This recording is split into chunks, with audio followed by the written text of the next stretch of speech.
Chers amis, bonjour à tous. Nous sommes le 22 avril 2026 pour moi et le 21 avril pour Laurent qui est au Venezuela. Comment on se retrouve cette fois pour parler des élections consulaires? Bonjour Laurent, comment vas-tu? Bonjour Marc, ravi de te retrouver.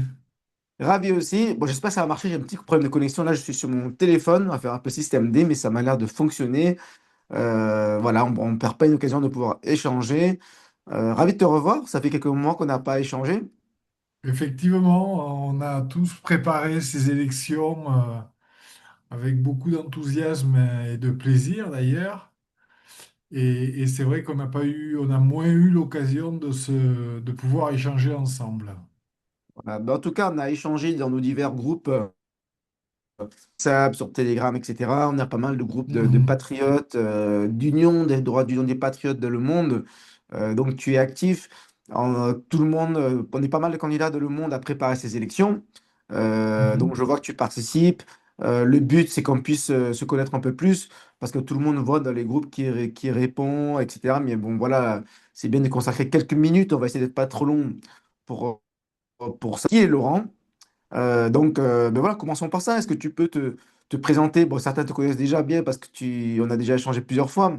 Mais voilà, dans le cadre de ces élections, qui es-tu? Dans quel circo es-tu? Que proposes-tu? Quelle étiquette as-tu? Dis-nous tout. Alors bon, pour ceux qui n'ont pas eu l'occasion d'écouter tes vidéos, donc je suis au Venezuela depuis 8 ans maintenant. Je suis marié avec une magnifique Vénézuélienne. Je travaille dans l'import-export, notamment dans l'aloe vera. Et aujourd'hui, la raison de notre échange est liée bien évidemment aux élections des délégués consulaires. On a des gens, les gens que j'ai en face de moi sont, je vais dire, presque des amis, des gens que je côtoie régulièrement. Je crois que c'est bien aussi d'avoir de nouvelles idées. J'ai une équipe qui est très hétéroclite, une avocate recyclée boulangère, une ingénieure qui aujourd'hui voyage sur différentes villes, qui n'est pas nécessairement à Caracas. On a un restaurateur qui est connu de la communauté française parce qu'il est à quelques centaines de mètres du lycée français. Et on a un jeune entrepreneur franco-vénézuélien qui est très sympathique également.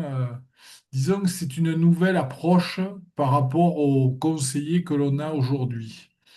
Notre but est d'essayer d'être plus proche, je dirais, des gens, des gens qui ont besoin d'aide de façon très occasionnelle. Il faut qu'on soit présent pour eux, il faut qu'on soit force de proposition et qu'on puisse apporter notre contribution pour aider les Français qui, j'espère, seront de plus en plus nombreux, parce que le pays, bien évidemment, est en train de se réouvrir. D'accord, alors j'ai l'impression que tu parles en quelque sorte de renouveau dans les mandats d'élus, du changement en tout cas par rapport à ce qui existe actuellement. Mais c'est quoi ce qui existe actuellement? Tu veux dire, c'est quoi? Ils sont dans des partis politiques, ils sont dans ils ont quel profil et qu'est-ce que ton profil amène de nouveau? Alors, nous, au Venezuela, je pense que c'est surtout des gens qui sont apolitiques. Les deux élus que je connais aujourd'hui sont enfin, n'ont pas de référence politique affirmée. On est dans un pays où ce n'est peut-être pas non plus très judicieux de s'afficher. En tout cas, ça ne l'est pas encore. Donc tout le monde est quand même très prudent. On a tous des sensibilités. Il y a plutôt des macronistes d'un côté. Mais je ne veux pas parler en leur nom, si tu veux, Marc. C'est quand même compliqué de faire parler des gens qui ne sont pas là. Bien sûr. Nous, Après, moi, je veux dire, pour moi, quelqu'un qui n'habite pas au Venezuela, je vois les listes, là, je les vois devant moi, il y a trois listes. Tous les trois ont été déposés à Caracas. Ah non, il y en a une qui est à Castries. C'est où ça, Castries? Bon, ça, c'est des Castries, c'est là dictateurs. où aura lieu C'est le consulat de Castries qui gère les élections. C'est D'accord. assez étonnant parce que c'est une toute petite ville. C'est à Sainte-Lucie, en fait. On a Sainte-Lucie, Trinidad et Tobago et Caracas. Il aurait paru logique que ce soit Caracas la plus grosse, où se trouve la plus grosse communauté française, mais c'est Castries qui le gère. C'est le Après, chef-lieu. c'est le chef-lieu de Sainte-Lucie, où d'ailleurs le D'accord. consul a été particulièrement sympathique et je tiens, si on ne sait jamais s'il y aura la vidéo, à le remercier. Il a été très professionnel avec son équipe et c'est vrai que c'est agréable d'avoir entre guillemets, des fonctionnaires, comme à Caracas d'ailleurs, qui font leur travail avec beaucoup d'engagement et d'attention. Il faut le D'accord. Bon, souligner, on râle, nous, les Français, on râle souvent, mais quand les choses sont bien faites, il faut aussi savoir remercier ces gens du service public. tout à fait. Mais de toute façon, c'est pareil pour moi à Hong Kong, hein. Donc l'administration fonctionne bien. La plupart Mhm. du temps, les consulats fonctionnent assez bien, en tout cas, plus que l'administration en France qui est beaucoup plus lente. C'est pas les mêmes normes. Effectivement, beaucoup de Français peuvent se plaindre parfois à juste titre pour certaines choses, certains actes. Mais en général, on est plutôt chanceux. La France, je dirais, fonctionne mieux à l'étranger qu'en France malheureusement. Mais bon, pour l'instant, c'est bien pour nous. Voilà. Mais en tout cas, je te pose des questions parce que, voilà, moi qui n'habite pas sur place, de regard extérieur, comment tu peux m'aider à comprendre le panorama? Voilà, là, je vois Union des Français de la Caraïbe et du Venezuela. Je vois la France nous unit, les Caraïbes nous rassemblent. Ça, c'est ta liste. Et enfin, je vois, Ça c'est nous, il faut voter pour celle-là, les amis. La voilà, très France bien. nous unit, Et je les vois. Caraïbes nous rassemblent. C'est celle-là, On est là c'est pour parler de cette celle-là. liste. Vous Voilà. avez fait le bon choix. C'est ça. Et après, il y a une dernière liste qu'ils appellent Défendre et compagnie, etc., etc. Les deux autres, c'est des noms que je connais, je crois. Liliane Chaussery et Stéphane Fréchet. C'est qui? Je crois qu'ils sont élus déjà. Oui, eux J'ai sont bien vu élus. ces Alors noms. Stéphane, c'est quelqu'un qui travaille, qui a un poste à l'ambassade, pas un poste de diplomate parce qu'il n'aurait pas le droit de se présenter, mais qui a un poste à l'ambassade. Et Liliane est là depuis très longtemps. C'est une Vénézuélienne de très longue date, on va dire. Je crois qu'elle est née ici, elle est franco-vénézuélienne. D'accord. Alors, même s'ils sont, il n'y a pas d'opinion affichée, ce sont plutôt des gens d'après. Comment est-ce qu'on pourrait les qualifier? Ils sont plutôt centristes, ils sont plutôt de droite, plutôt de gauche, pour que je comprenne moi, c'est qui? Alors, moi, ce que j'ai cru comprendre, c'est que Liliane était plutôt soutenue. Alors, je veux pas m'engager, je dis pas que c'est ça, c'est c'est ce que j'ai cru comprendre. Voilà, c'est ce que tu Alors, je crois mets des comprendre. Voilà. pincettes, hein, bien Hmm. évidemment, par les Républicains, et bien que ce soit une liste apolitique, et Stéphane, j'aurais encore plus de mal à l'identifier. D'accord. Peut-être, Bon, en peut-être tout cas. la tendance du président, mais là encore, je ne m'engagerai pas et à la limite, si tu veux, C'est pas ce qui nous intéresse tout de suite là. non, non. Voilà. Moi, ce Alors qui justement, m'intéresse, c'est de pouvoir apporter quelque chose de nouveau, de, alors qu'est-ce de que tu faire en apportes sorte que les nouveaux conseillers, j'aurais aucun problème à travailler avec Stéphane et Liliane si il y a trois postes, si tout le monde est élu. Parce que c'est des gens qui sont cohérents, qui sont oui, sympathiques parce que d'ailleurs. normalement, s'il y a trois postes et trois listes, sauf s'il y a des grosses différences et qu'une liste fait deux sièges, normalement, vous devriez être tous les trois élus. En tout cas, il y a de bonnes chances. Mais du coup, en fait, pour que je comprenne aussi le passé, il y a 5 ans, il y avait combien de listes? Aussi trois, ou deux, quatre?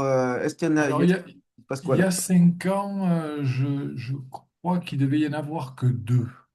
Parce que là, Si je- actuellement, il y a Liliane et Stéphane, et le troisième, c'est qui?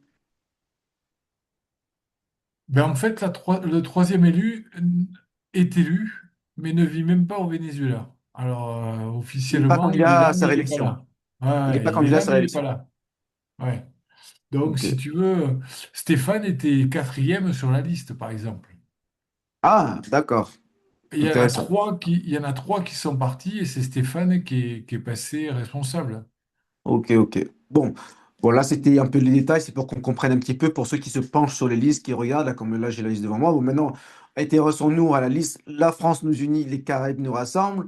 On a Ça, compris c'est que une tu bonne veux liste. apporter du nouveau, une nouvelle façon de travailler avec nos compatriotes, une certaine proximité, une diversité dans leur localisation géographique, etc., etc. Absolument. Maintenant, qu'est-ce qu'on peut dire qui différencie ta liste? Si je comprends bien, on peut dire que c'est une liste qui est plutôt patriote, qui a certaines valeurs. Est-ce que tu peux nous en parler? Oui, bien évidemment, c'est une liste patriote. Les gens savent que j'ai plutôt une sensibilité de droite. Dans ma liste, il y a des gens qui ont plus une sensibilité de gauche, tout en sachant qu'ils sont patriotes aussi, parce que aujourd'hui, tu dis sensibilité de gauche, tu as l'impression qu'il faut être mélanchoniste. On a fait une réunion samedi dernier, je discutais avec un de mes camarades de candidats, et il me disait, moi, je suis de gauche. Je dis, ouais, ouais. Et puis, alors, on parlait de la France, des choses positives et celles qui le sont moins. Et il me disait, ce qui est compliqué aujourd'hui, c'est de voir ce que devient la France. Je dis, oh, t'es plus de gauche, là. T'es passé à droite. Parce que, alors, on plaisante, bien évidemment, parce qu'on est entre nous. Mais je dis, mais attention, t'es fasciste. Fasciste, j'ai vu que fasciste, ça voulait dire français, aimant, la charcuterie. Oui, j'ai vu la blague, ouais. J'ai trouvé ça très sympa. Alors effectivement, c'est nos origines dans facho et enfin voilà. Ben, tous Alors les si c'est patriotes sont ça, fascistes alors. mais c'est exactement ça. Tous les patriotes sont fascistes Ah, si on attends, se j'ai perdu le réfère à son. ça, quoi. Je t'entends plus très bien. Mais bon, ça c'est les Je propos crois que de j'ai un nos problème de amis connexion. Ah, gauchos ça que y est, je ça ne revient. supporte plus. Alors, je sais C'est pas les pourquoi propos. j'ai perdu environ 10 secondes de son. Est-ce que tu peux répéter? Je sais pas s'il y a un problème technique. Non, mais ce que je disais, c'est que tous les patriotes sont gauchos, mais c'est le lexique de nos amis LFistes et écolos. Donc, je crois que c'est un discours qui aujourd'hui n'est plus entendable, quoi. Si on aime la France, l'autre jour, je regardais le canon français. C'est des gens qui se réunissent pour chanter, Ouais, super. manger et J'adore. partager. C'est fasciste. T'écoutes, t'as des députés LFI qui disent c'est fasciste. C'est Ouais, c'est fasciste exactement parce que ça. tu aimes chanter du Michel Sardou ou du Brassens ou j'en sais rien, enfin les chansons françaises, quoi, hein, du Jodassin, mais t'es fasciste, quoi. Parce que tu manges du cochon, ben t'es fasciste, et parce que tu bois du bon vin, t'es fasciste. Alors effectivement, si aimer le pâté, boire un peu de vin de temps en temps et chanter des chansons françaises, c'est être fasciste, moi j'ai Bah une oui, parce mauvaise que nouvelle. de nos Je le jours, suis. Je de nos le jours, suis. Alors. si tu n'es pas fasciste, il faut que tu sois un petit peu écologiste, un petit peu végétarien, etc., etc. En fait, il y a plus vraiment de repères, ce qui est la gauche et la droite. Autrefois, c'était un peu l'économie. Maintenant, tu peux très bien être de gauche, mais en vérité, tu es capitaliste économiquement, mais tu es de gauche parce que tu défends des valeurs LGBT, machin, etc. Ou alors, tu peux être de gauche économiquement, mais en fait, tu es plutôt patriote, comme on parlait de ton contact. Voilà, moi je connais des gens qui sont de gauche, mais qui aiment la France, qui sont patriotes, qui veulent de l'ordre de sécurité, mais c'est juste qu'ils sont de gauche au niveau économique. Donc voilà, en fait, c'est vrai que ça veut plus dire grand-chose, chacun Non, a sa définition de la gauche et de la droite. Mais on est effectivement, bien d'accord. vu la situation de la France, quelqu'un qui est de droite, c'est quelqu'un qui veut quand même de l'ordre, de la sécurité et quelqu'un qui est fier d'être français. Ça, déjà, c'est la droite. Après, comment il est économiquement, ça peut varier. Comme il est même sur Bien certaines sûr. valeurs LGBT, que ça peut même un petit peu changer. Voilà, c'est difficile à dire. Mais en tout cas, la priorité, c'est vraiment la France. Et quand je vois le titre de ta liste, La France nous unit, c'est évident que ce sont des valeurs de gens qui aiment la France. Après, quand on a fait, moi, tu le sais, j'ai eu le plaisir et le bonheur de faire deux sports collectifs qui m'ont beaucoup apporté dans la vie, où j'ai appris à partager. Jeune, j'étais basketteur à un niveau relativement correct, on va dire, pas du haut niveau, mais un niveau correct. Et après, j'ai eu la chance, habitant à Toulouse, de jouer dans les équipes régionales de rugby, dans les équipes d'avocats toulousains, où on a fait beaucoup de voyages et où on a appris de l'amitié, la solidarité. Et pour moi, unir, c'est comme dans le sport, quoi. On est là pour se donner la main, on est là pour s'aider, on est là pour s'entraider. Et pourquoi pas partager par moment, bien évidemment, hein, c'est quelque chose qui me semble fondamental. Très bien, très bien. Écoute, c'est super. Je pense on a fait un petit peu le tour.